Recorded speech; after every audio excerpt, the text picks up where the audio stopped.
Hi, this is Corey Johnston. In today's lesson, we're going to do a place we've already done before, the 12th and final chapter of the book of Ecclesiastes. I did an earlier one of this. There's a lot of interesting material in here. I kind of want to do it justice. I just wasn't experienced enough to give it the attention and interpretation that does it justice. But Ecclesiastes, it belongs in the category of Old Testament wisdom literature, and these are perhaps the wisest writings of Solomon.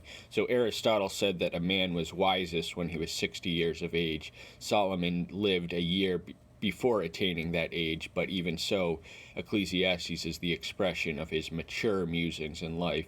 So the middle years are, we witness Proverbs, and it's almost simplistic. The truths that are expressed in there are almost simplistic to the questions he answers and struggles to find out with in Ecclesiastes. So if the book of Proverbs is answer-oriented and question-based, the book of Ecclesiastes asks the more complex, the questions to which there are no easy answers, and he struggles to find them. So he's on a quest for the meaning of life, and this is summed up in the second verse of the opening chapter, where he bemoans that everything is vanity, also translated as futility or meaninglessness. We think meaninglessness is the best translation for what we're trying to communicate here, because he's on a quest for the meaning of life. This was a man who had succeeded in life by all tangible measures. He was a king, one of the richest men in human history,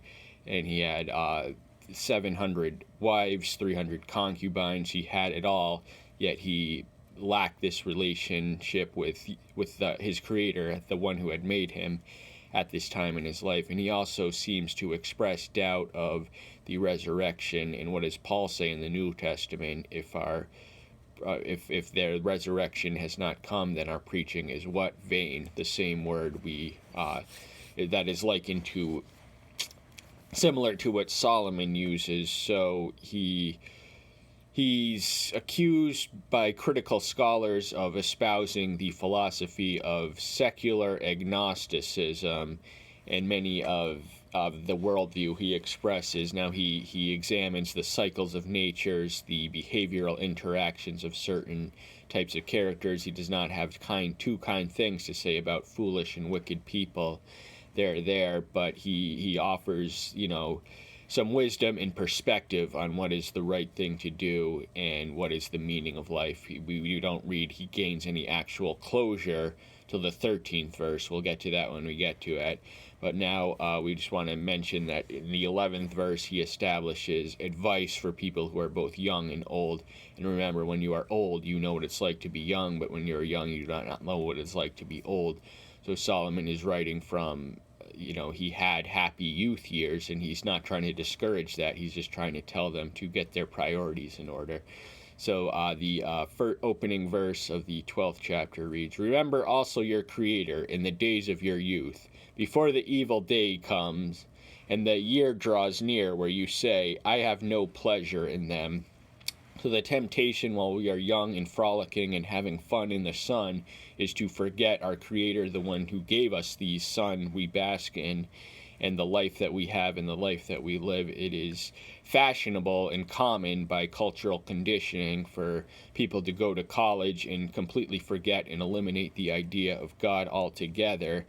But Solomon had that foundation when he was 19 years old. That's around the same age a lot of the kids these days are forsaking the faith, because they're raised up in reared in Christian homes, and they go to college and are exposed to secular worldviews, and then their relationship with their Creator diminishes. And that is what gives the meaning all life. So Solomon was writing, he was wise, he was rich, but he also was somewhat detached from a living, loving relationship with his Creator. So he had religion, he had philosophy, he had it all, but he had been related to in a very physical, intimate way when he was 19 years old in a dream at Gibeon, and he was visited once more in the 9th chapter of 1 Kings. "Before the sun and the light, the moon and the stars are darkened, and the clouds return after rain, In the day when the guards of the house tremble, and the strong men shall bow down, when the grinders shall cease because they are few, and those that look through the windows shall become dim, and the doors shall be shut in the streets, and the sound of grinding is low, and one rises up at the sound of a bird, and all the daughters of song are bowed down. Furthermore, they are afraid of what is high, and of low places in the way. And the almond tree blossoms, and the grasshopper becomes a burden, and desire perishes.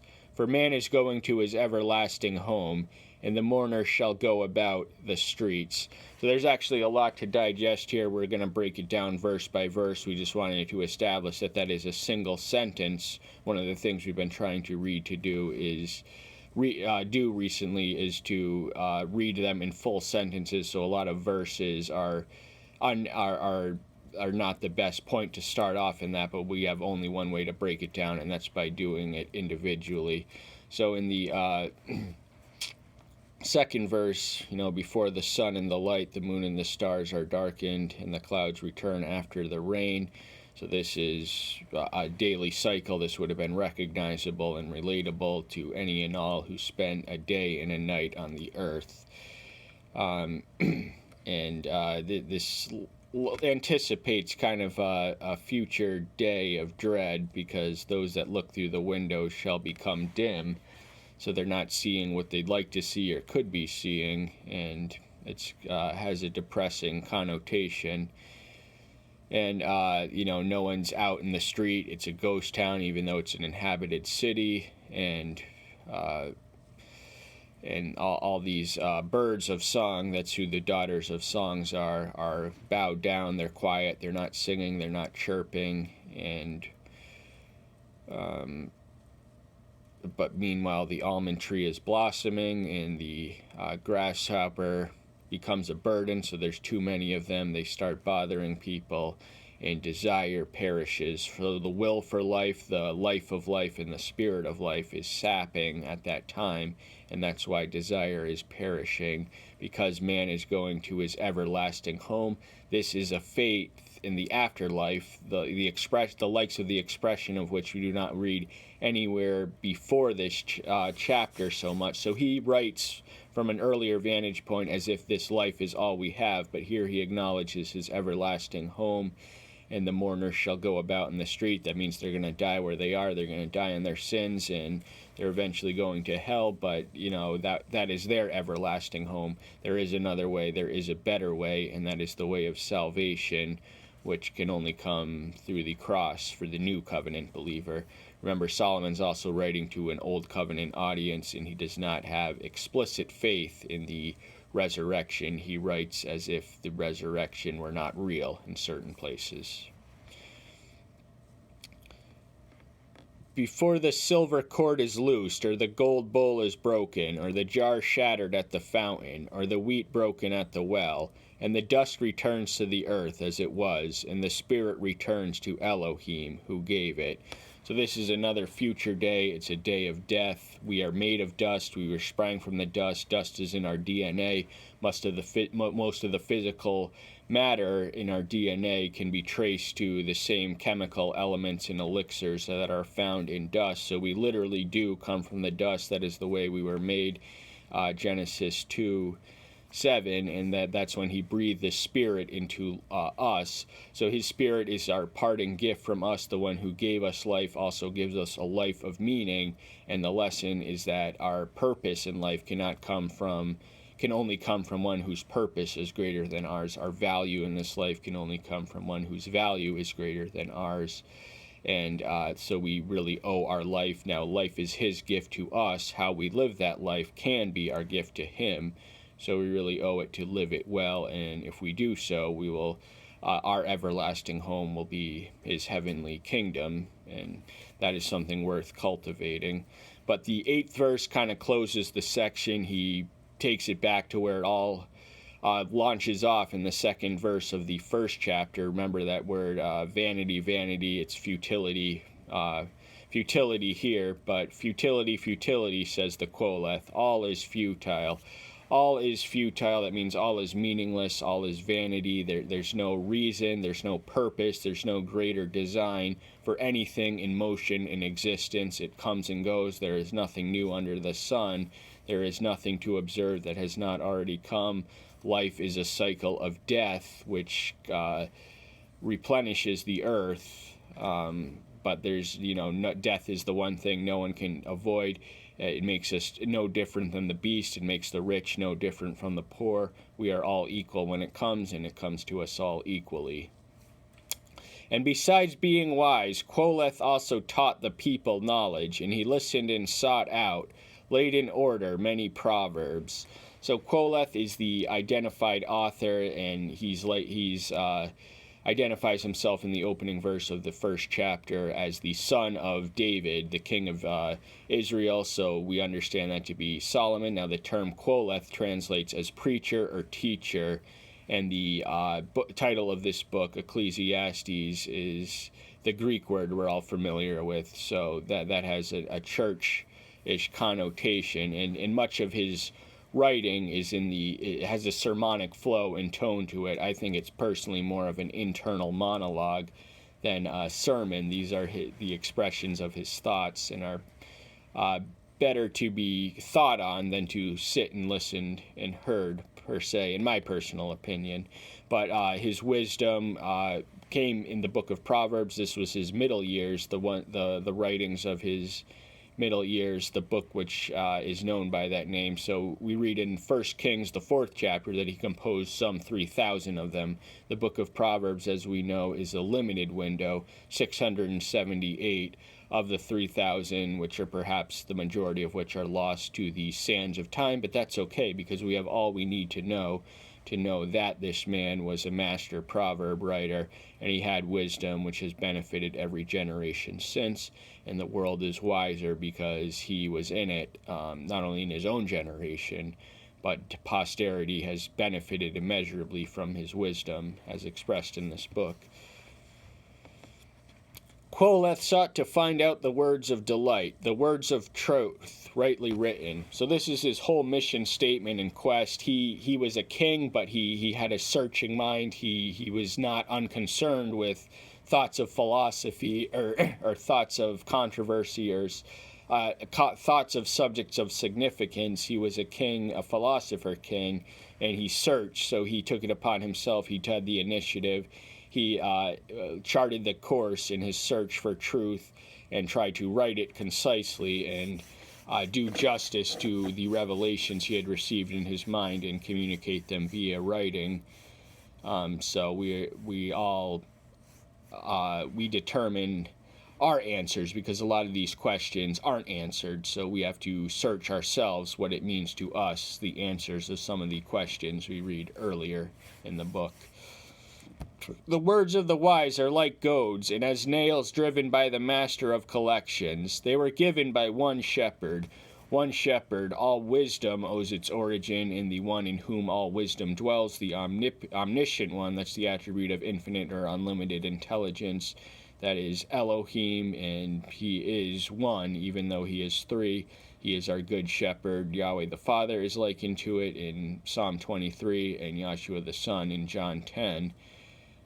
But he is the one shepherd who every shepherd represents, the shepherd, the master shepherd, the good shepherd, and words of wisdom belong to the shepherd, and the pastor's job is to communicate them week by week, or whenever they speak.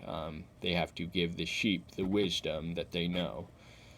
And besides these, my son, be warned, the making of many books has no end, and much study is a wearying of the flesh.